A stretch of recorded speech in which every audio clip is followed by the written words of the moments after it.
with P. Allen Smith, and guess what? I am standing right smack in his kitchen. Your home is so incredibly beautiful. Thank you, Shawna. You're so sweet. Oh, thank you for having me here. It's been really wonderful. One of the most fascinating things about your property is your vegetables. I watched my grandparents grow vegetables, and I think it's a great way to get kids involved in vegetable gardening today. My brother and I, 3 years ago, we thought, well, we'll clear ½ acre, then it grew to 2.5 acres, and then 3 acres, and then we planted 2 acres of vegetables. And so from there on, we have planted 2 acres of vegetables, and we're even considering a river farm, which we own down on the river, and doing that in like sweet potatoes and things like that. So it's I'm totally out of control when it comes to vegetables. That's good. It's about the food, but it's also about community and sharing what we're growing here. Yeah. That's wonderful. One of the wonderful things that have been happening right now is all my Facebook followers have been following every movement that we've been making the last couple days. Oh heavens. It's very cool. It's wonderful. And they've been sending in questions. Yes. And one of my followers, Becky, she wants to know what your feeling is. What's the top 3 garden trends this season that's really big that she wants to look into? What do you think?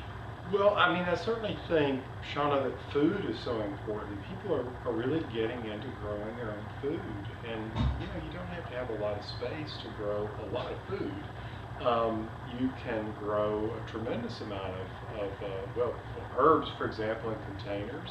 There are a lot of vegetables that are suited to container gardening. I grow a lot of salad greens in the spring in containers. And also throughout the growing season, particularly when it warms up, I mean, there's some wonderful tomatoes. We grew loads of Roma tomatoes, for instance, in containers last year. And then we planted Sweet 100s, which is an indeterminate tomato. And I mean, I thought it was going to take over the farm. And it was growing out of a container. Yes, and they're so sweet and delicious. I love container gardening. And I love the challenge of doing gardening on the vertical in container gardens, like putting trellises in containers and trying to how to grow up in a container. Yes, he has a beautiful photo or a painting. Is it oil or watercolor that you work in? Well, the vegetable series that I did, these large vegetables that I did, which we laughingly call the big ass vegetable series. I love that. They're huge. So they just sort of fall off the page. It's like a big squash and the giant tomato that ate New Jersey. All those sort of creative. They're huge, and these big eggplants and things like that. This is some of the coolest art ever. It's in its infancy. It's just starting, and this is what Alan was talking about. These paintings are in his home, and they're also being donated to important causes. He's trying to make a difference.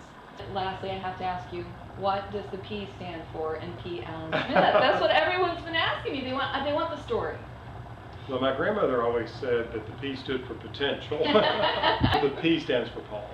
Wonderful. Yeah. Well, thank you so much for taking a few moments, and thank you so much for having me here on your property. I'm thrilled you could come out to the farm. It's been great fun, and I'm so glad you could see the house, and we could spend some time here in the kitchen, which is really the heart of the house. And you said your favorite room. It is indeed. Wonderful. Well, thank you very much, and it's Shawna Coronado signing out.